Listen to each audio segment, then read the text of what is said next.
Chris. How are you doing today? Good? I'm doing great. How are you doing? I'm good. I'm good. I'm good. Thank you for jumping on. I know what's a very busy schedule that you have already anyway. So Oh, my pleasure. thanks for making the time. Firstly, I'm a little bit of a background story. So just for anyone that's not aware, I think obviously because your career is spanned over a number of years now, a number of bands. But the first time I actually kind of became aware of you was when you were working at Tommy Lee's Atrium Studios. Was one of the first time. I think he was doing a few bits himself, and I think you done. Is it Breaker Box? I think you done there Yeah, as well. I did a band. I think I did 2 or 3 songs with Breaker Box at the Atrium. Yeah, Yeah, yeah, and I saw yeah. like the behind the scenes, and that was like I was like, who's this guy? And obviously, then I think Tommy then started to put up his own stuff. But that was, I mean, that was an incredible studio anyway. Is that still going? No, he sold that place. Trying to think, maybe 4 or 5 years ago. But yeah, that was an incredible spot. I remember when he bought that house, and it was always his dream to be able to buy or have like a real legitimate studio in his house. And so he bought that house with the pure focus of I need a house that can house a commercial quality studio. And Yeah, so I remember when he bought that house, and I think before he actually bought it, he showed me the listing. He's like, "Can we put a studio in here?" And I'm like, "Absolutely." It had like a 16 car like underground garage and the whole thing. And so yeah, when he bought that house, I project managed the studio build there. So that became a little bit of my kind of oh, home base for a while when the chop shop closed down. So yeah, that yeah, was an yeah. awesome spot. Yeah, I remember just seeing, I think obviously from my point of view, being the other side of the pond and not going over as much as I'd like to, but I think seeing all the photos, the videos, but because that had the SSL desk in it, didn't it? I Yep. think, Yep. yeah, which was an absolute piece of gear. Oh man, that was so good. I don't know who he sold that to, but I think he ended up selling that as well when he sold the house. The console went to somebody else, but yeah, that console has a whole story. That it's funny. I shot a YouTube video and I never put it out because I was like, got all insecure. It was like before I was doing live streams, and I'm like, Yeah, this is crap. I'm not putting it out. But I did record a YouTube video of me telling the story of that console. nice. And yeah, it's got a really unique story. Maybe one day I'll actually get the balls to put it out. Nice, nice. Yeah, it's always one of those things with desks. I think it's there's always so much history. I think obviously the Foos, obviously when they moved into Studio 66, it obviously had theirs from where did they get that? What studio Sound did they City. get? Sound City, of course it was. Yeah. And obviously Dave done that whole documentary. But I think for someone who isn't aware, like that is it's the heartbeat. I mean, obviously you can mix in the box and you can do other things, but I think when you've got such a great console in front of you, it's great. And that album that you done for us was on an old Neve console, and that was one of the reasons why I picked that Ah, studio. And I think interesting. they used it. They had it. I think they used it on one of the Queen albums. I wasn't too sure. I come up with the guy who owned the place said, but it was used on one of the Queen albums. I was like, I've got. Wow. If there's only one thing that I can do to say that I've ran it through a Neve, at some point, all the pots were, kind of you had to work with it and warm it up and drive it a little bit. But it was always so much fun, kind of working with that. But that was obviously kind of how I became aware of you, and then ultimately through the years kind of keeping in touch with what you were doing and the bands you're working with. And I think what I've always seen is when I first became aware of your work and ultimately over the years, your production style, or at least kind of how you're mixing things, I think has evolved, Yep. especially with the advancements in technology. What has that kind of been like for you? Like, is that something that you've kind of been conscious of to kind of keep progressing, or is it just evolved naturally? Both, to be honest with you, it's something I can't actually turn off my uh, constant, incessant need to improve or figure out better ways to do things. I'm a big believer, not always practice what I preach, but I believe that like the workflow and getting especially with mixing, getting the workflow to be as efficient as possible so that you've got a limited amount of bandwidth to focus, and you're focusing that on the stuff that's really important and the stuff that really makes a difference. And so I would say the thing that I think, obviously, I'd like to believe we all improve our skills and our ears get better and we get more in tune and We have more practice and preparation time under our belt, so we kind of know what works and what doesn't. But in addition to all of that, the thing that has really, I think, helped me evolve is just being able to focus on the things that really matter. And I don't want to say discard the things that don't, because it all matters, but to compartmentalize the things that maybe don't matter as much and figure out ways to kind of quickly get those out of the way, or get them taken care of when I'm doing mix prep, or leave time and compartmentalize, like, okay, I'm going to get this mix 95% the way there, to where if the artist is like, hey, we got to move on this, like it has to be at mastering in an hour, I'd be good to go. But then give myself another hour to like really tweak out. And sometimes it doesn't work. Sometimes I revert back to the thing I did at 95%. And I'm like, no, this is where it needs to be. It was actually 99%. It wasn't 95. It was 99. I thought I could squeeze an extra 5% out, but I was wrong. But I used to like I'd get hung up in the details so like early on in a mix, to where I would be sometimes 6, 7, 8 hours into a mix and be like, this sucks. Like, this is no good. And not to turn this into a therapy session, but I used to make like a bunch of bullshit excuses as to like why that was a good thing. Yeah. I'll be like, well, I'm trying, I'm experimenting, I'm going down, different paths to find the right one. It's like, no, this is bullshit. I was like totally just being self-indulgent and focusing on little things that I thought were super important. Meanwhile, it was probably all subconsciously, because there are so many question marks, and it can be very, the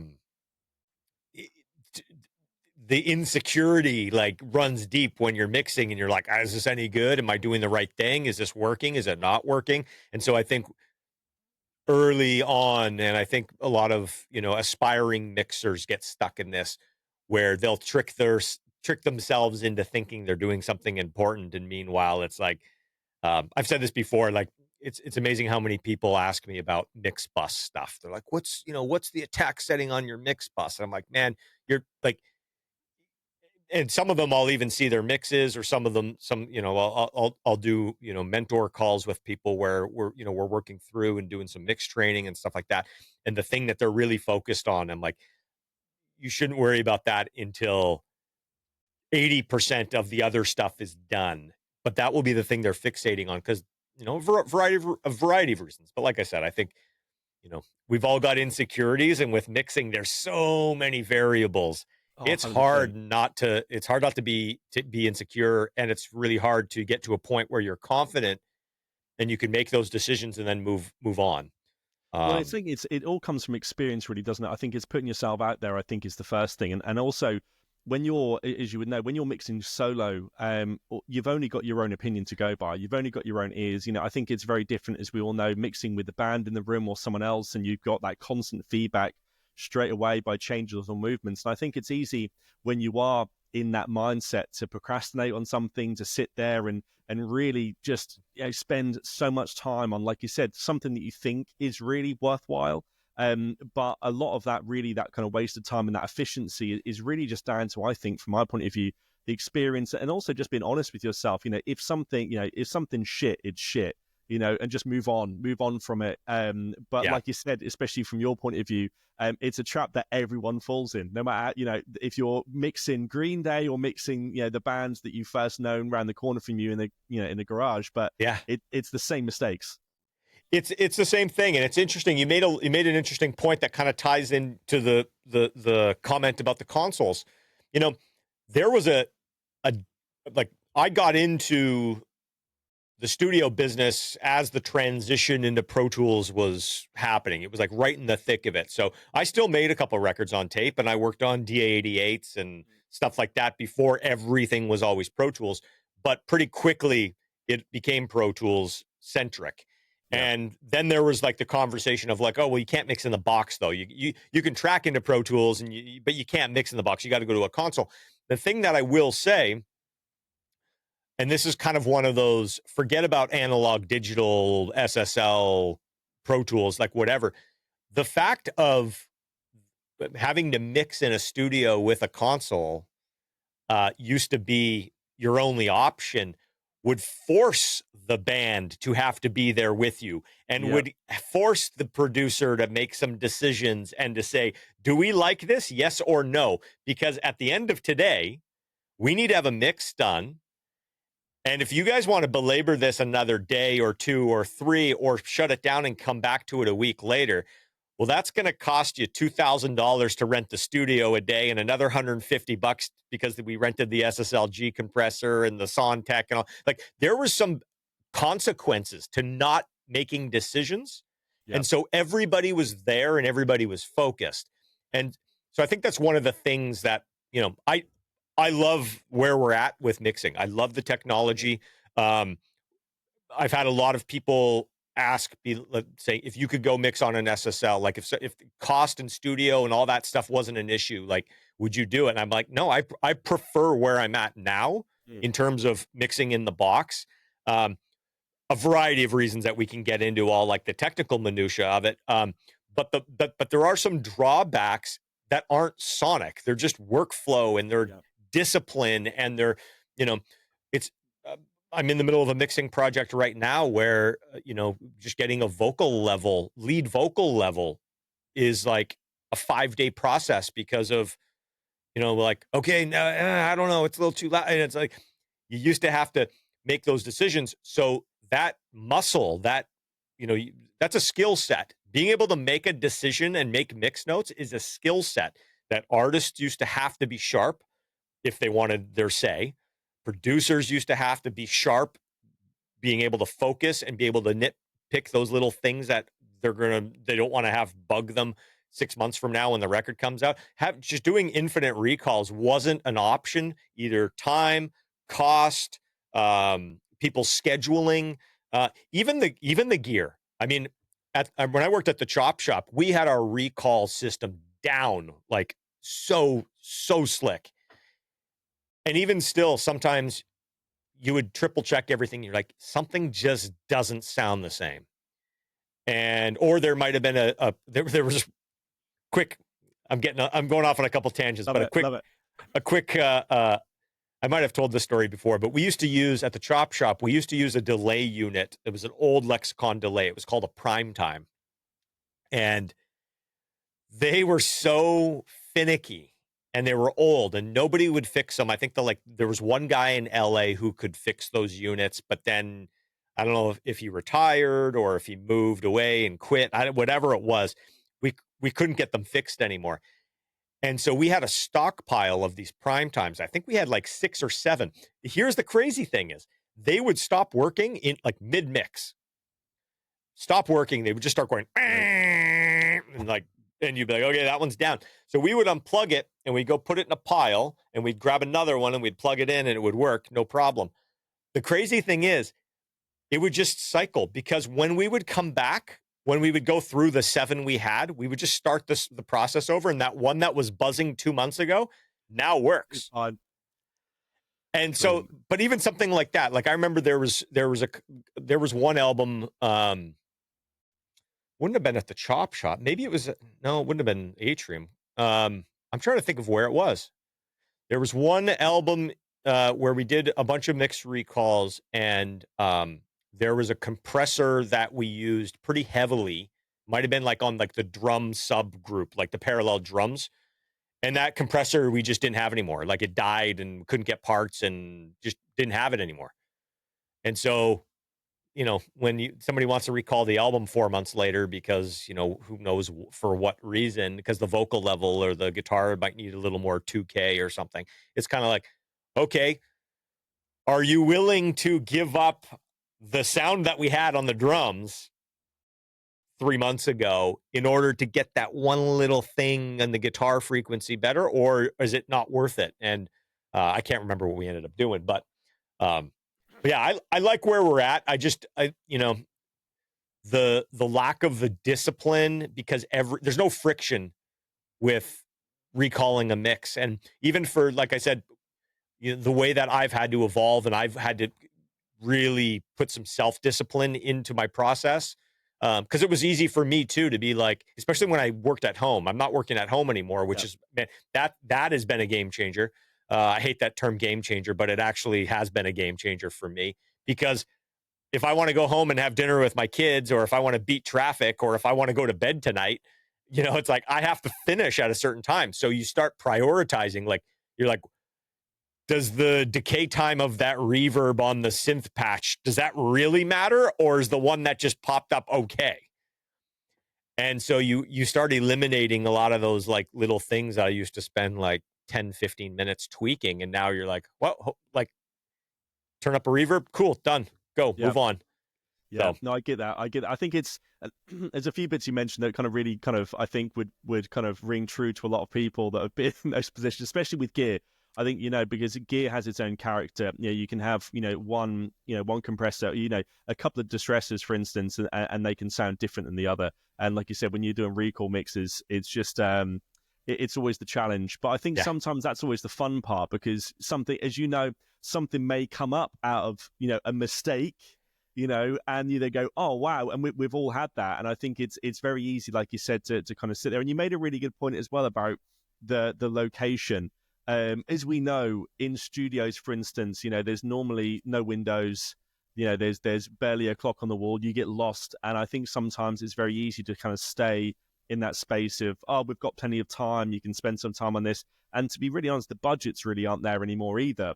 So it's the time it takes to do that. So being more efficient, and like you said, having a location. Now, not everyone can have a separate location in their house to go work from, but even just making that environment feel a little bit different, putting yourself on the clock, creating that atmosphere, I think it is key. And the next thing I want to get into is, because the bands that you've worked with, when we're talking about some of the most award-winning bands, especially in rock, that I think, well, out of most people, would have loved to have worked with at some point. And one of the bands that I've always been a huge fan of is obviously Nickelback, and the work that you have done, with those guys, I think is again, we'll get into the involvement and your process behind that. I think has been revolutionary, because that's a band that was very much in this bracket, and now they've really changed their sound. They're really progressing, and that's something that I think a lot of people, have looked at you as like as an inspiring kind of mixer, producer, engineer. So it'd be really good to get into that world, because we've got Daughtry, we've got Avril Lavigne, we've got Rob Zombie, we've got Tommy Lee. But I think for most people would probably be most aware of Nickelback. So what I'm really, Chris, what I'm really interested in is understanding, one, how that call was, how you were originally brought in.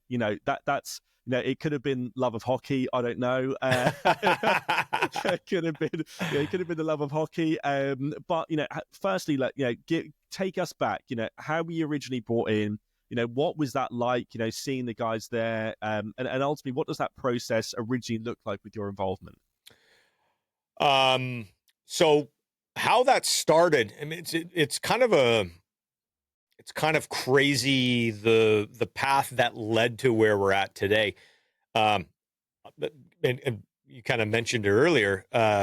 Tommy Lee was my conduit to Chad Kroeger, and back in 2004 or 2005, we were doing at the Chop Shop. Scott Humphrey was producing a Tommy Lee solo album. I think that was the one that ended up being Tommy Land. And I was Scott's engineer at the Chop Shop at the time. And so how Tommy was doing that album was each song was kind of a different collaboration with a different established artist, right?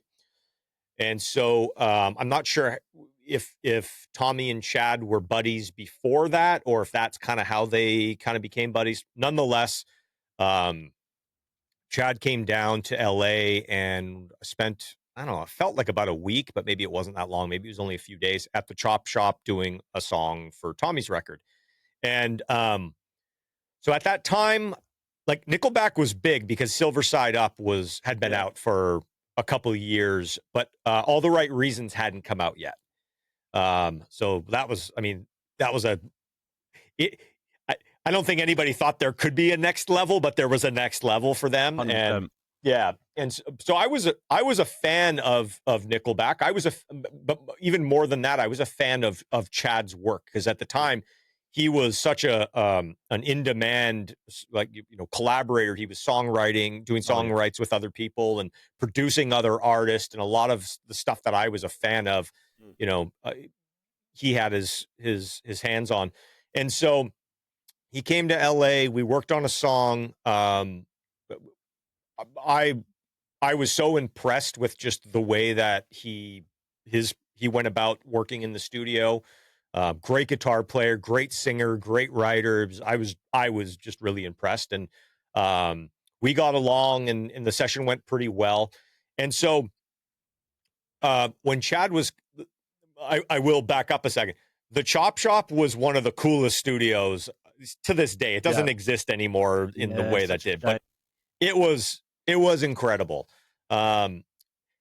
Anybody who walked in that place was like, this place is awesome. So I had to preface this because beyond the Tommy Lee session, when Chad would come to LA to do co-writes, or if he had to record a little something with an artist who was in town, he would reach out to Scott and say, hey, can I book the studio for the day? And it wasn't really a commercial studio. It was more like a friends and family kind of thing. Yep. But Scott would be like, yeah, sure. We're not really busy. Come use the studio for a couple days. Chris is here. He'll run the session, the whole thing. So for the next year or two, maybe once every 3 months, 4 months, Chad would come to LA and I'd spend a day doing whatever session he had going on. And he was all, something was really that I'll never forget about Chad. There were a lot of sessions where, you'd go in and you'd work a day, we'd work really hard, be really focused and get a lot done. And then like the artist or the producer or whatever would be like, yeah, we're going to go out for dinner. And it was very much, the studio staff, and being kind of like the engineer. Sometimes sometimes in certain sessions, sometimes you kind of lean closer to where you're a linchpin in the session. And other times you're I don't want to say a glorified assistant, but you're almost kind of just a commodity doesn't matter who's there. Somebody's here running the rig. And Chad would always invite me out for dinner. And so he would have a big artist in town. They would do a vocal overdub or they do a co-write. And he's like, hey, we're going to go for dinner. Why don't you come for dinner with us? And I always thought that was really awesome. So I got to know him a little bit outside of just kind of, engineering his sessions, and we got along really well. I kept in touch with him a little bit. I knew All the Right Reasons was coming out because I actually recorded a few little ad-lib things that Billy Gibbons did on Rockstar. Yep. So they came and did that at the Chop Shop. It was supposed to be a guitar solo, and then Chad started doing show and tell with the rest of the record. I remember hearing All the Right Reasons, like most of it before it came out. I was like, this is incredible. Yeah. But anyways, we did a few things. Long story short, I would keep in touch with him. Like when that album came out, I'd shoot him a text and congratulate him. I think, how awesome it was and blah, blah, blah. And he would get back to me. But, once the Chop Shop closed and we kind of lost touch a little bit. And literally out of nowhere, probably 4 or 5 years later, he called me and he's like, hey, are you busy today? And I think I was at home mixing something. But it wasn't urgent. And I'm like, I can make myself available. What's up? And he's like, well, I'm working on an Avril Lavigne record. We're down at the record plant. Can you come down and track vocals for us today? And I'm like, sure, I could be there in an hour. And so, literally from, I don't know, probably 2005 or 2006 to maybe it was 3 or 4 years, but didn't really work with Chad a lot, if any. And just kind of kept in touch with very kind of casual congratulations on an album release kind of thing. Yeah. And then out of the blue, it was kind of like, we need an engineer to help finish this Avril Lavigne record. And then that turned into more sessions with them. And then that turned into, we need one more song for the record. And it kind of needs to be like a, kind of a pop punky thing. And then I ended up co-producing that song and kind of pushing that thing forward and getting that done. And then as soon as that album was done, Chad basically said, he's like, hey, we're going to go start making a new Nickelback record. Do you want to be a part of that? And I said, absolutely. And again, that started off as kind of like more of just kind of engineering, and then that turned into co-production. And then I think on that first album that I did with them, I think I did one mix, and then the next album, I think I did 5 mixes, and then on the last Yeah. album, I did all of them except for All of them. one. So Yeah. it kind of evolved, and through the process of making those records with the band, I mean, I love all the guys in the band. Their whole crew, like their management and their tour manager and their road crew, like I've become such good friends with all of them, Yeah. and consider a lot of them kind of like family at this point. I've said this a bunch of, like, if I never make another record with Nickelback, like they'll still be some of my, closest friends and people that I love. But it's been when I go back and think about that, it's like it spanned over 20 years. Like I said, I met Chad probably 20 years ago, which is crazy to think. But yeah. I mean, so I was going through the kind of the back catalogue of Nickelback and looking at the credits, and that's why I asked the question, because I can literally see your name at the start, and obviously then slowly getting bigger and bigger, and then more credits, more credits, and I was like, and this is one of those things I think a lot of people can look at that, from a level of jealousy, which is natural to some people. But like you said, hearing that story about the fact that it wasn't, I coin the term an overnight success. Yeah. It was something that gets built, and there's a lot of trust involved. Like you said, I think Nickelback and especially Chad are in a position where they could probably pick up the call to anyone, and probably get them in on the job. And I think even from my point of view, what I love about the work that you've done with them is, look, as we know, Chad is an unbelievable songwriter. I think that, and that's not even just in his work, the people that he's worked with, you can really tell that he can craft a song to a point where it's, yes, of course, it reaches the masses, but I think it means something individually to each people. But coming from a drummer's perspective, and I know obviously you're a big fan of drums as well. Yes. Daniel Adair is, if not one of probably the last 2 decades best rock drummers, which I think is unbelievable in the fact that one, yet again, obviously I think he got kind of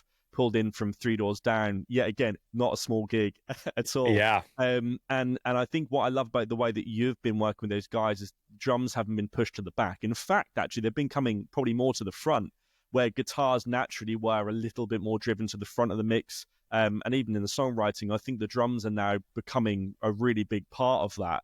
And I know, obviously, having kind of read, and watched a lot of Daniel, he probably feels like he's probably now an actual member of Nickelback as opposed to a hired hand. I really want to get him on here one day. I'd love to get him on here. But it's something where I think from your work that you've done with him, I think what I'm hearing now is there's a lot more strings, there is a lot more instrumentation going into it, as opposed to it just being, and of course there are the songs that are just the hard hitting rock songs, which are needed. But from your point of view, especially now with your much more heavier involvement in that band, what's it like from a kind of a songwriting and a production point of view when you're working with probably opinions? Do you have a finished song and the guys just playing it? What does that look like when you're involved with 4 incredible musicians in their own right?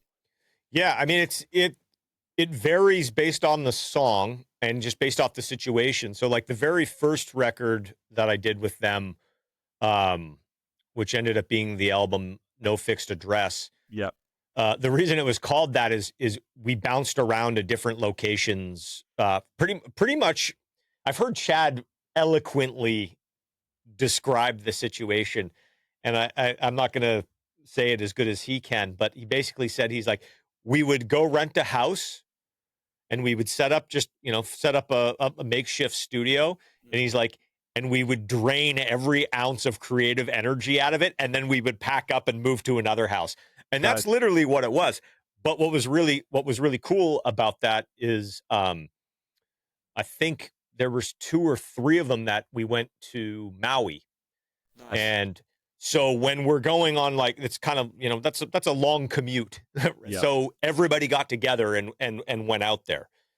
When we're in LA or we're in Vancouver, sometimes it's more just kind of me and Chad at the beginning, where, he'll have a guitar idea or a vocal idea, and then we build it out. And then the other guys, if, we start sending out kind of, here's what we did, last week or Yeah. today or whatever. And then somebody will get excited and be like, that's awesome. I'm going to come in and let's start working this stuff out.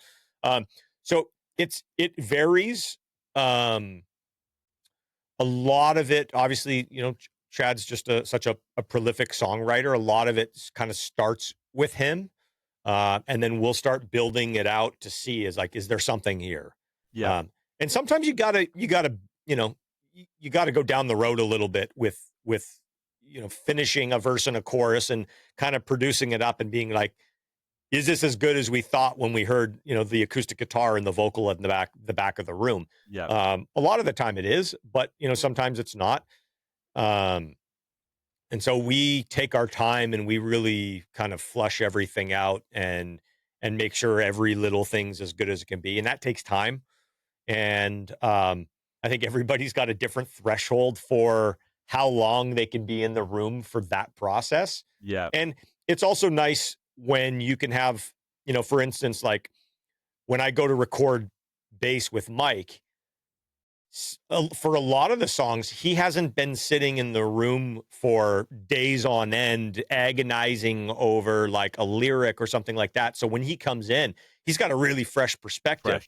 Yeah. And he'll be like, yeah, that part there. He's like, are we sold on all this stuff? Or are we still tweaking this thing? And, oh yeah, we're tweaking that. And I'll pull up my laptop, make a little note. We need to tweak that. But no, it's nice having that. And everybody in that band, in my opinion, has a very, not different musical taste, but everybody has like a little something different. So their perspective is different. And even like with Daniel, like, sometimes I think he gets frustrated because sometimes by the time he gets to dig in on his thing, the song has been so kind of flushed out. It's like, you got the handcuffs on a little bit. Yeah. But that's why one of the reasons he's so amazing is he can kind of do anything great. So there are songs where it's like, sorry, dude, we got another 4 on the floor with, eighths on the hi-hat. And but he'll, instead of being like, well, I need to overplay this one or whatever, I need to come up with something different. I think what makes him so amazing is he can take something that maybe is a simple part and make it sound incredible and make it feel exciting. Yeah. And,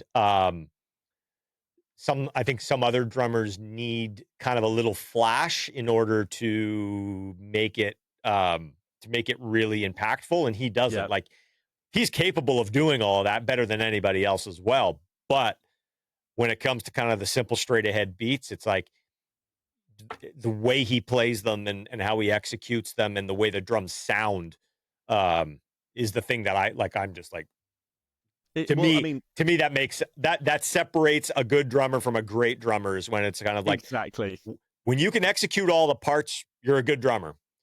When you can take the simple part and like level it up because of how you're playing it. Yeah. Those are the great drummers. Tommy Lee, same thing. Well, that's exactly what I was going to say. Both being massive Mötley Crüe fans. Yeah. A lot of the stuff that he plays is intricate, but it's got a voicing. You can put Tommy Lee in another band and that's Tommy Lee playing the drums. Oh yeah. Which has happened a number of times. And I think even the same thing with Daniel. I know he's obviously done the Martone stuff and a few other things before. You can just listen and you go, that's Daniel 100%. Same thing with, one of my favorite drummers, Josh Freese. Josh is amazing. One of the most prolific session players, as you would know. But I went through his catalog a little while ago. And I was like, I remember that song. I love that song. I started to realize that all of my world came back in on itself. I was like, oh, every band that I listened to in the late 90s, 2000s had Josh on. Because and I think kind of bringing it back to when you are in a band and you're producing a band, I think it's it's also a job trying to kind of extract as much as the essence of the individual members to make the sum of the parts stronger as possible. Because as you would know, it's you may have one player stronger than the other, or not a Nickelback sense, but some bands that might come through. And when you're looking at the mix itself, and you maybe are not producing, but you get it, you go, maybe there's some points here. I can maybe tell who's a little bit stronger, who maybe could have needed some work, but it's all for the greater sum of the parts, isn't it? It's all to you play for the song. Yeah, everything's got to be in service of making this, not only the song, but then like the record, the recording, right? That as great as it can be. And um, maybe there have been times where I maybe haven't been, the most gentle with really hammering that fact home with clients that I work with. But at the end of the day, it's kind of like, this isn't about the guitar player. This isn't about the drummer. Yeah. This isn't about anybody, even the singer. A lot of the time, even though they're the voice and maybe they wrote the lyrics and it really means a lot to them, it's even kind of, to me as a producer, not even about them per se. It's about the song and it's about the record. Yeah. And so, everything has to kind of live and die with that, at least in my eyes. I mean, I know like some other people might disagree with me, or I think there's a way to achieve that with also then making everybody kind of have their identity or their importance of what they wanted to bring to it. But yeah, if it doesn't serve the song or the record, it's kind of the, on the chopping block per se. Exactly. It's serving your own purpose, isn't it? I think it's like, I've done it. We've all done it, overplayed on things. Oh, back now and we go, oh God. I mean, the album that you mixed for us, I was like, oh, I've definitely overplayed that part. But I've had some people go, I love your drums on that. But I'm like, oh yeah, but it's all, and you made a really good point earlier, which I think is great. And I want to kind of dig into that a bit more. And you mentioned about originally at the start of this, you were like, you really love where we are right now with kind of technology and the way that the production mixing is working. But do you find sometimes, especially you mentioned as well, if there's a songwriter, for instance, as you mentioned, Chad, and they'd send the stems, the ideas over, and those guys might have their own rigs and record the bits over and send it over, drop mixes out. But do you think now that there's an element that someone, for instance, if they're a guitar player or a singer-songwriter, that they might then go, oh, I can just get the drums programmed on this and I can just have something. And then the more and more that happens, that then just becomes the song. And then by the time the actual musicians get on board with it, that they probably don't have the space to put their own touch on. Do you think that that's also a bit of a kind of a bad part of where we are right now as well? Yeah, it definitely can be. And again, it's so, I don't want to throw the baby out with the bathwater, because there's a lot of scenarios where like that process actually facilitates what makes that record great. I've been involved with a lot of probably more on the mixing side, because if I'm involved in the production, I try to correct this before we get to that point. Yeah. But yeah, I get a lot of sessions, that to mix where you can tell that, maybe the guitars were like this from the songwriting demo and they didn't want to go back and re-record them. And so they tried to edit them and maybe reamp them. And it's just like, there's something not right. Or the same thing with like you said, the drums are like, yeah, we programmed drums. Then we got to the end and we thought it sounded great. So we're like, why bother? I think ultimately less about like, is programming and, let's say the more, bricklaying approach of production, less about whether or not that's good or bad, and more about the fact that it's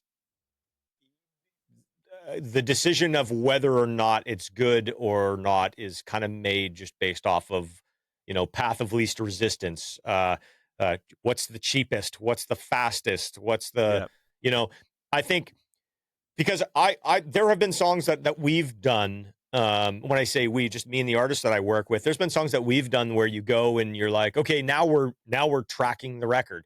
And so you go replay the guitars. You're like, they're not as good. There's something about the other ones that aren't that are just better. And yeah, maybe they're not as tight. Maybe the sound isn't quite as good, but like there's something to that. Or you get to the end and you're like, you know what? The programmed drums just have a thing to it. So let's just overdub cymbals, because the cymbals sound a little fake and you're leaving everything else. And so there are scenarios where you get to the same result, but you got there on purpose and you got there with thought, and you got there not as because you're cutting corners or because you're cheaping out or whatever. You're getting to that result because it's what was best for the record. I think the thing that you're referring to is very much almost just, and I'm not in rooms of other people's sessions, so I can't say what they're doing, but I would have to guess, because I have been privy to enough of the conversations of, yes, it's kind of like, what's it going to cost to record, have Josh Freese come and play drums on this? And how long is it going to take?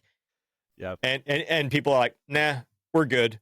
Yeah. And so not only are we not leaving space for the musicians, but we're also not leaving space for the possibility and the potential of having something be a little unique or having something not sound the same. I think ultimately the thing that bugs me the most about it is just how homogenized everything's kind of becoming. And I think that leads to it. When it just becomes acceptable to not at least consider that maybe re-recording the guitars would be better, or maybe having a live drummer on would be better. Yeah, it's a thing. I just don't know, other than, you have to kind of just do both and see what works. Yeah. I mean, I do miss the days of, I sound like an old guy, but I do miss the days of like starting with the band. Yeah. And then being like, okay, we worked everything out, pre-production, we tracked the band live off the floor. Okay, if you get to the end and you got to go and, punch in the drums and re-record the drums, or, even program the drums, Yeah. um, okay, that's okay. But at least you're like, you've heard it. At least you went down that road. At least you gave you gave the session space to and the possibility for getting something great Yeah. and You're right. unique and different. And that's something I say a lot, is like, even just the fact of miking up a guitar cabinet or a drum kit. Even at the chop shop, we used to leave a drum kit mic'd up. It was the same drum kit, same microphones. I'd have all the preamp settings the same. A drummer, Tommy Lee, would come in and play, and it would sound a certain way. And then a week later, we would have a session with another band. And even though everything was the exact same, it would sound a little bit different. Yeah. And so even that little bit of difference, if you times that across the entire process, adds up. Same with the amps. We had amps in-house. A lot of those amps I set the mics once every 3 months. I would set up the mics and obviously we would blend and we would Yeah. change stuff. But we could have two bands come in and with the exact same rig, obviously the songs are different, and the singers are different, and the players are different, but it's just going to sound inherently different just because of just like the nature of what it is. Whereas if you're using drum samplers all the time, it's going to sound exactly the same. Exactly the same, unless you do something different. Or even, as much as I love guitar amp modelers, same thing. It's like that preset is going to sound the exact same every day. That's also what I love about them. But it's a double-edged sword, right? Yes. So it's also the thing of like, with my drum samplers, I never have to worry about that snare drum that I love being like, fuck, why isn't the tuning working today? And it's because it got really cold at night, and now it's really hot during the day, and now that drum kit sounds different. But all these little variabilities lead to things sounding unique, even if it's just a little bit unique, which I think we are missing that in modern music production. It's the kind of cookie cutter approach, I think, because it's like you said, it's the path of least resistance, but not using that in a way that gives you more time to use some space to maybe play around some things. Like you said, it's very easy, especially in some studios that you go in now, where it's like, hey, look, like you said, the drums get set up, that's good to go. We use this guitar cab. This is the guitar I prefer to use. Bass runs through this. We've got it through a DI, but we've got an Ampeg sat there. Everything's done, and before you even know it, there's already samples on the drums. There's no room for playing around. But that kind of brings us back to the point of budgets and time. And also, I think when I think about it now, I do think about the use of like pre-production work, because I think now it's bands. Not all bands, I don't mean it like that, but I think it's very easy for bands just to jump in a studio straight away. But some bands prefer, like you mentioned, the kind of building block style of songwriting. There was one Rick Rubin, wasn't really a quote, but it was an element when he was working with Linkin Park on the album they had after Meteora, that one when they kind of changed their sound a little bit more. Yep. And they kind of broke down their production. He was like, yeah, you don't produce like, you don't produce and songwrite like a band. You produce like a hip hop, team, production team. And that attributes to the sound that you have. So throw that out the window. If you want to sound different, let's do it different. And I think that approach really if you want to sound different, like you said, give yourselves the opportunity to do something a little bit different. Use technology, to open up doors. Yeah. Yeah, and it can facilitate the process as opposed to kind of dictating the process. Yeah. And you know what? That's an interesting. I've never heard that Rick Rubin quote or saying, or whatever, however he phrased it. But it's actually very true. It's like I haven't done a lot of hip hop, but in rock, the same thing happens. It's kind of like, instead of in hip hop being like, you got a beat guy and you're like, okay, let's play a beat. And once I hear a beat we like, okay, we'll start working on that. The same thing. It's the exact same thing, but it's guitar riffs or it's, and so, you'll sit down in a studio at the beginning of a session and everybody's got a Pro Tools rig and everybody will pull up their demos where it will be a really great sounding guitar riff on really great sounding programmed drums and really awesome sounding programmed bass, and everything's quantized and everything's tight. And everybody's like, you just start sifting through ideas. You're like, oh, I like that one. Let's finish that one. And then it's just a matter of, it's almost like you just kind of then work on top of that, as opposed to, because it sounds amazing. Why are we going to go back and re-record it? Because it sounds so incredible. Well, then the other thing that happens as you're writing the song, you get used to that drum sample, and all of a sudden you're like, okay, let's make our own sample. Like something, I don't know if this is true or not, but somebody told me, I think it's true. Somebody told me, I don't know if it was Dr. Dre or maybe it was Timbaland, but one of the, like, those really like prolific hip hop guys, producers, they would use existing samples to produce the song fast.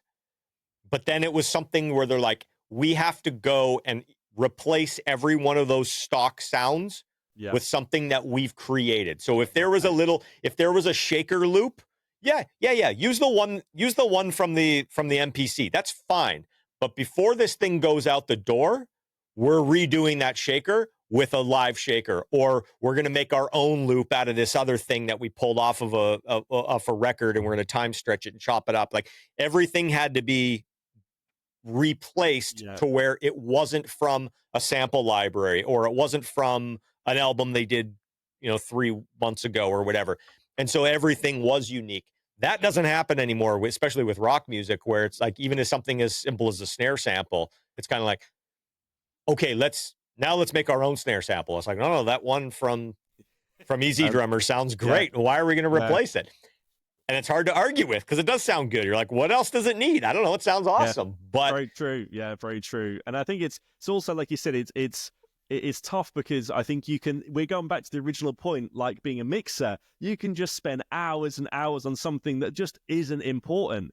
Or you think is important, like, oh yeah, to be fair, I don't want to use that slate, the slate drums on that one, the SSD, snare drum, for instance. I'd prefer to, let's get some different snare drums and let's start sampling our own stuff. And you go, but it sounds fine. We're spending. I think it's very easy to get caught in that kind of rabbit hole of trying to force things to happen. If it sounds okay, then it sounds okay. If it sounds great, then brilliant. Then we've saved ourselves time and we can use time somewhere else. And I think, like you said, now I'm a big believer in technology. Like, don't get me wrong. I think bands that go back and same thing as yourself. Obviously, not the career side of things, but I started originally working on tape and analog gears. How I did my original degree, and when I really got into it, and I'm glad that I was at that starting point where it was about mic technique. It was about what outboard gear you're running it into. How much you boost it. But I think what I've learned now about technology is it really is just there for efficiency, and also to give you more ideas without, the plugin libraries now. Crazy. Your kind of lives that you do on YouTube are so insightful, because, I think it's very easy for people to have, when I go on, plugins on my Pro Tools, it's just lists and lists and lists. Like, you can spend ages, and for someone like yourself, and I'd implore anyone to watch your videos, because you learn so much about about what works, what doesn't work, and also an efficient way to throw things in. I mean, you actually, I learned about folders, on on Pro Tools from you, and I was like, I didn't know that. I was just doing subgroups originally, and then put them in there. But it's all those things. But I think from your point of view, you've always been an advocate for technology. I think you've always said that mixing the box is where you feel really comfortable and it's efficient now with your workflow. Yeah. What would you say has changed, in the last 5 years of your workflow now, especially being really kind of hot on the pulse of the latest plugins and amp sims? What has really kind of changed in your workflow? That's a great question, because I feel like, I mean, and I'm glad you said 5 years, because somebody might have said 5 months and been like there's such small incremental changes, like it would be hard to pinpoint that. I mean, there's so much stuff. Like if you looked at a mix I did 5 years ago, like there's going to be a lot of familiarity with that, of what I'm doing today. It's probably just that mix 5 years ago took me 18 hours, and the one that I did today took me like 8 hours. And the one I did today, I'm really confident that it's fucking great. Yep. And the one 5 years ago was a little bit more like, ooh, I hope they like it,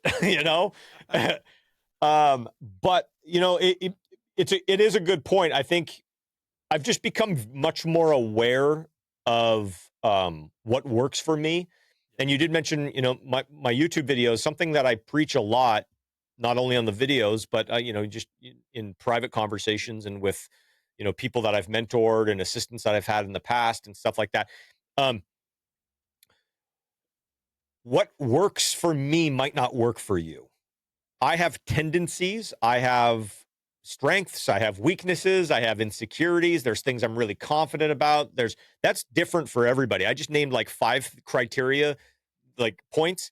And if you start kind of tweaking with all those things even a little bit, it's kind of like a video game, character, where it's kind of like you can run fast. If you increase that, well, now you're not as strong. And if you can jump really high, well, now you're not going to live as long. I don't know, whatever. Like, I don't play video games, but you know what I mean? It's kind of the same thing. It's like you start tweaking all these little things, and then all of a sudden you come out with a completely different person. So, I try to be very careful to say you should do this, or you have to do this, or this is the best, or this way. I try to be, obviously I sometimes do, but I try to be careful about not saying that type of stuff and just be like, listen, this is what works for me. But more importantly, less about what I'm doing and like, how did I get here? Because most of where I'm at now, I didn't stumble upon. So when I'm not mixing, if I don't have a client I'm mixing for, I don't just pull up a track and kind of willy-nilly, no, I'm just going to mix a track for fun. I don't do that. I say, what am I going to use this time for? So that way, when I do have a mix to do, I've dealt with some of those, I call them pain points, So when I'm mixing, if a mix that I did yesterday, I had a really hard time with, vocal reverbs. The next time I have a spare 3 or 4 hours, I'm going to be like, okay, you know what I'm going to do? I'm going to go through all my all the reverbs I have, and I'm going to figure out which one of them just kind of is easier for me to work with. Are there 3 or 4 settings that once I start tweaking those, it's like, oh, that's what I like. And I figure that I try to use that as practice time and experimentation time and figure that stuff out when I'm not in the middle of a mix. Yeah. That works for me. I know some people that couldn't do that because that is so boring to them. It's going to be like, I'd rather be like, just not. And so you need to, if that's you got to figure out something else so that you don't end up spending 3 hours struggling with a vocal reverb. So I think the biggest thing that's changed for me over the last 5 years is just being so much more aware of needing to implement different processes in order to like get to a point where when I sit down and mix, not only is my session set up in a good way, but I know what my tools are. I can hear in my head what I want it to sound like, and I've already figured out, not all the time. Yeah, you're still experimenting. It's not, I kind of relate it to like a Hall of Fame baseball player. If you hit 3 out of 10, you're in the Hall of Fame. So it's kind of like, true. So true. When I come across an issue with a mix, like if I'm mixing and I'm like, yeah, you know what, the cymbals, there's just something wrong with the cymbals.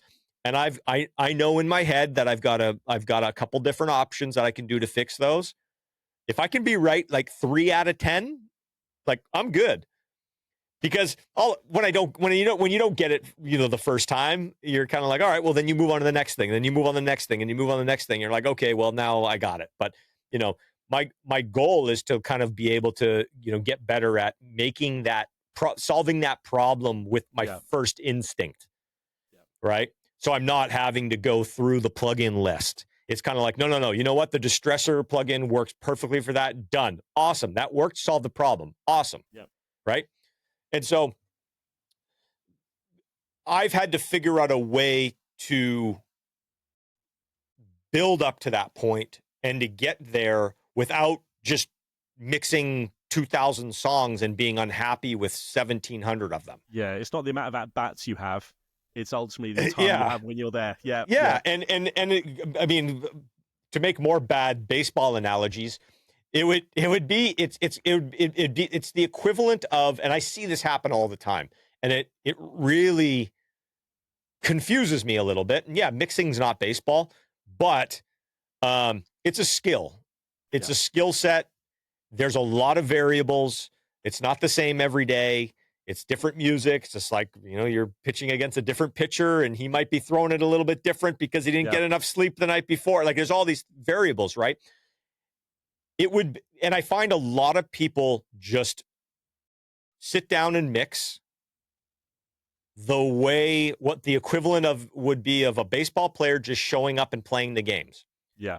And on Monday after the game, there was no batting practice and there was no strength training and there was no meeting with the manager to figure out what the strategy, like all of that takes place. And so I have figured out for me the equivalence to the strength training, the batting practice, the, strategy, the watching game tape of the pitcher that I'm going to be playing next week. Like I have figured out the equivalence for those for my mixing. And there's still works in progress the same way athletes, if they figured out, everybody would win the championship every year, and that's still not figured out. So it's a moving target, but I figured out that like I need these different things that I need to kind of compartmentalize, so that way when I go to mix, I've got a lot of that shit figured out, at least arming myself with the tools to where, I still get to the end of a day and be like, I don't think this mix is any good. And I might start over the next day. That still happens. Yeah. But it's happening a lot less. And mixes are coming together a lot quicker to where they're more fun. And I feel like I'm more objective and I'm getting better results. There's one other thing I did want to say, because I think it really applies, talking about just kind of like the brick by brick thing and the technology of where we're at and kind of how people are using it. A lot of people are very surprised by how empty my mix templates are. I think everybody thinks that when I import my mix template either into a session or import somebody's session into my mix template, they think my guitar EQs are set. They think my snare drum samples are picked. They think my mix bus settings are the same. They're not. I have the majority of my mix templates don't have like channel strip plugins. They don't have EQ plugins on them. And once everything's in and formatted and all the routing's going where it's going, and I'm hearing the mix, I'm hearing the song, then I'll decide, okay, I want SSL channel strips on everything, and I'll put them on everything and start going. Yep. But I do that on purpose because I don't want everything sounding the same. And I don't want to be like, those guitars sound fine. I want to almost force myself to have to address the guitars. Even if they don't need anything, I've had to at least think about it and make that determination, as opposed to just putting them through all the chains that worked on the last Nickelback song I did. They're going to work on this other thing that I'm doing for this other band that wants to sound like Nickelback. And it's like, I don't do that. Number one, so that it doesn't always sound the same. And number two, because most of the time it doesn't anyways. There's always some sort of variable. I mean, I'm doing a project right now where I started one song, mixed it, everybody loves it.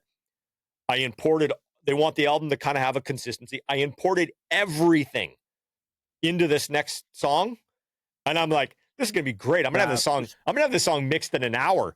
And I'm like, this does not sound good. I'm like, how is that possible? But it didn't work. Yeah. Different tempo, different tuning. Yeah. The way that the vocal is hitting, it's more staccato and less drawn out. And all these changes are variables that then all of a sudden make some of those other decisions not relevant. So, yeah, no, that's so true. And I think you mentioned before as well, I think it takes a lot of humility as a person to not be driven by ego and actually turn around and go, yeah, I probably can improve on this. I need to improve on this. I think it's sometimes, as you know, when you mix one track or an album and you go, you know what, I absolutely nailed that. It sounds amazing. You go, that's it. I've made it. That's it. Yeah, I've now learned what I need to learn. Yeah. But then also thinking like, well, that did take me quite a long time to mix those guitars in. And I had a bit of a problem with that reverb channel. And maybe I should. I think that humility, and from your point of view, in a person in your position, to still have that today and wanting to improve and wanting to look at workflow and wanting to look at these areas that can be, yet again, just to make it more efficient for you to do the best mix and produce the best album that you can do. I think, that takes a lot. And would you say that that's kind of, some key points as we kind of wrap up, kind of advice for those aspiring mixers,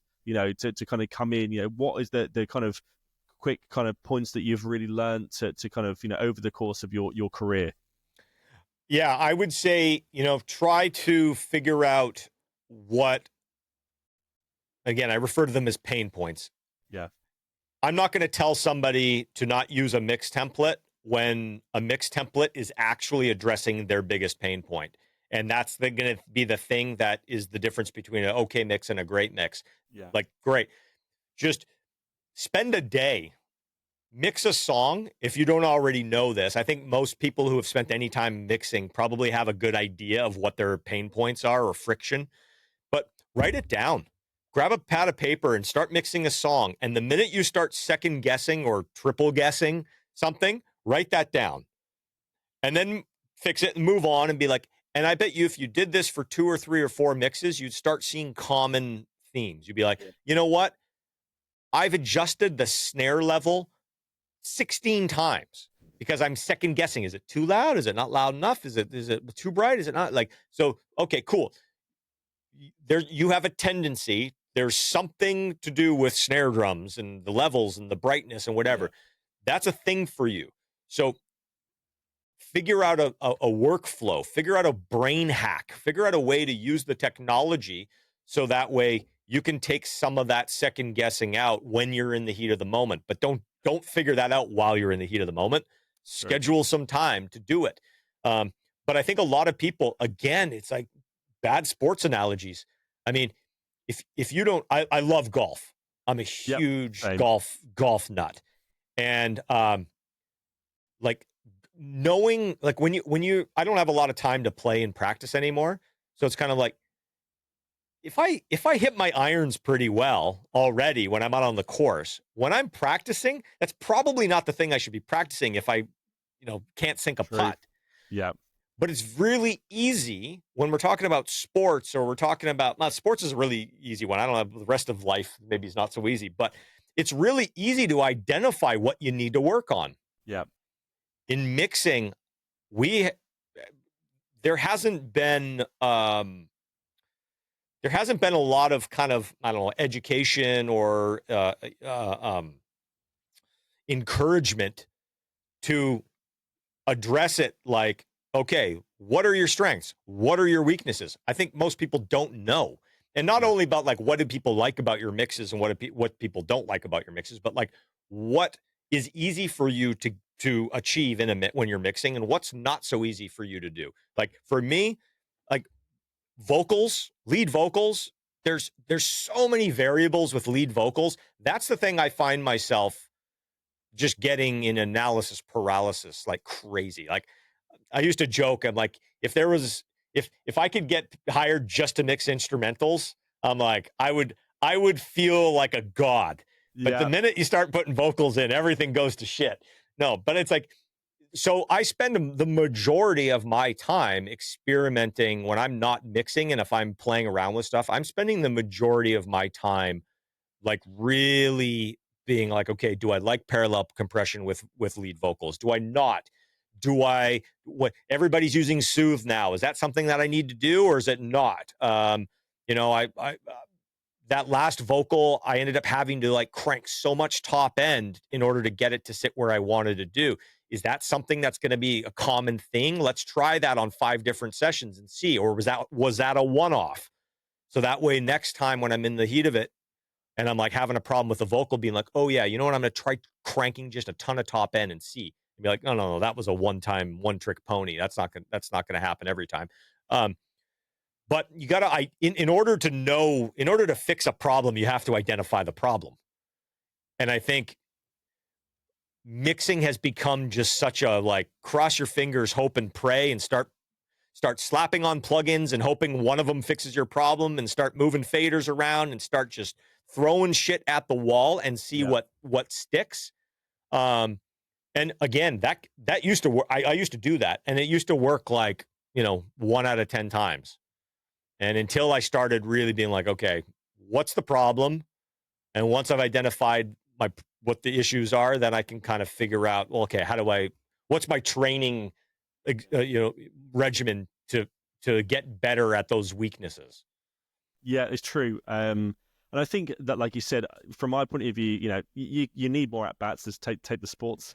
Yeah, I love it. You need to practice, and ultimately, again, when the pressure's on, it's one of those things that's great. But spending that time away from those pressured environments, but like, look, I really need to focus on. I've got my list of things here. From my point of view, it's always vocals. From my point of view, I think it's for everyone. Well, one of the biggest points. It's not. It's so hard. It feels it's just thrown on top.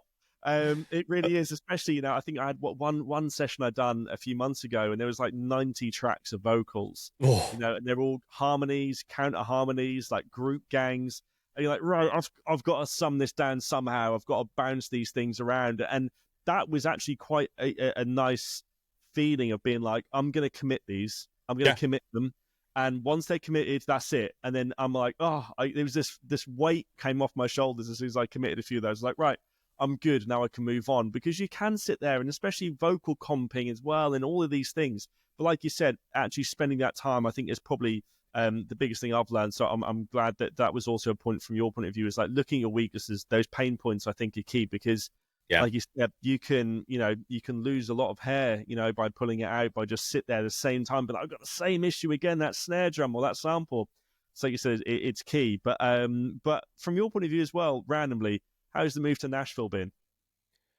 So far, so good. I'm loving the city. I'm loving just the music community here is unlike anywhere else. And I lived in LA for almost 20 years, and I loved LA too. Like me and my wife both, it was a hard decision to make. We were up in Vancouver for a few years, and it was like, Nashville kind of like checked all the boxes, but our heartstrings were being tugged to go back to the sunny skies of California.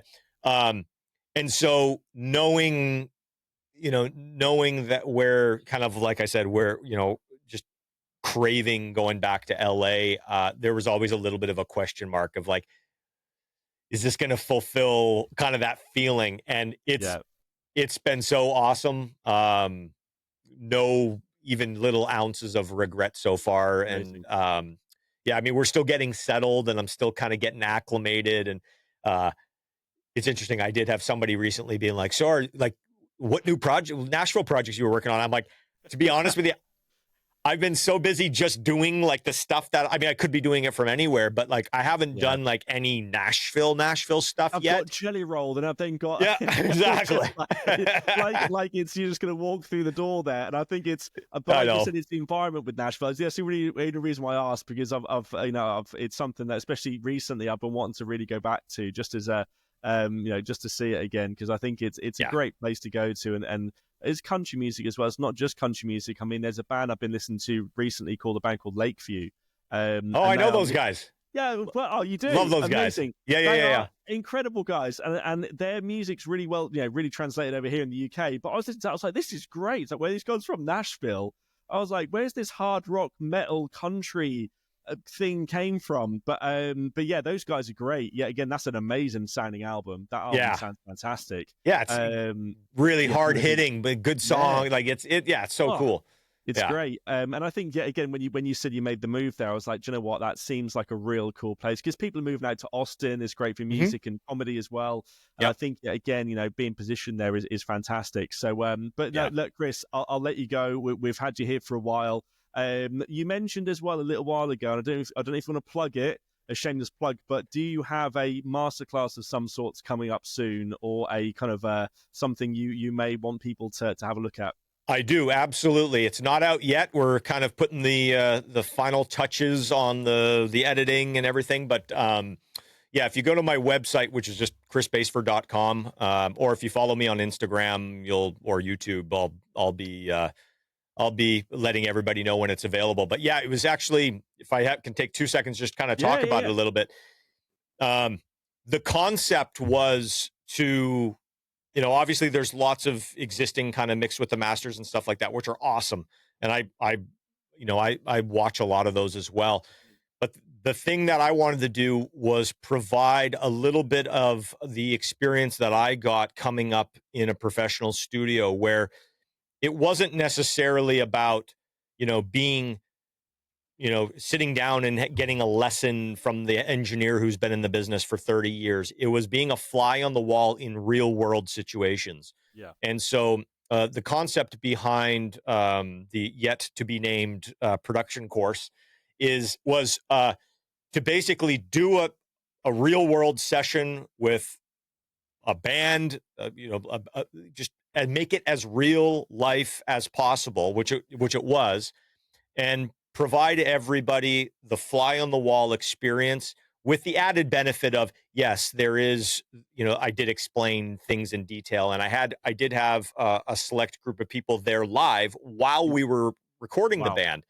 And so their questions were a lot of the time what probably all the viewers were going to ask anyways. And so it's a really, I hope it's going to be a really educational and unique experience for people who go through the course and watch it, because it is a lot of footage of being just witness to a real life professional session, and all the good that comes with it and all the bad that comes with it is all there for everybody to see and hopefully learn from. And so we've got, I think we've probably got about another month of kind of final touches, and then we'll be releasing that. So we'll keep an eye out. Yeah. And if you're not already subscribed to my newsletter, if you go to my website and subscribe to that, you'll get notifications when it's kind of ready. So. Yeah, and being an active subscriber, I definitely would recommend that, because there's a lot of hints and tips, a lot of live Q&As. So, but yeah, Chris, you're an absolute superstar for coming on. Oh my goodness, thank you. An advocate for the industry, as well, which I think is key. No ego, which I think is brilliant. Just someone who's just in it. Yeah, not great. So sure. I say that. It's come out the last minute. It's literally now come out. Yeah, but Chris, it's been a pleasure. Hopefully next time I'm over the US, it'd be great to catch up for a coffee. That would be amazing. Yeah, it'd be brilliant. And but we'll let you go. But thank you again. Thank you. Appreciate it.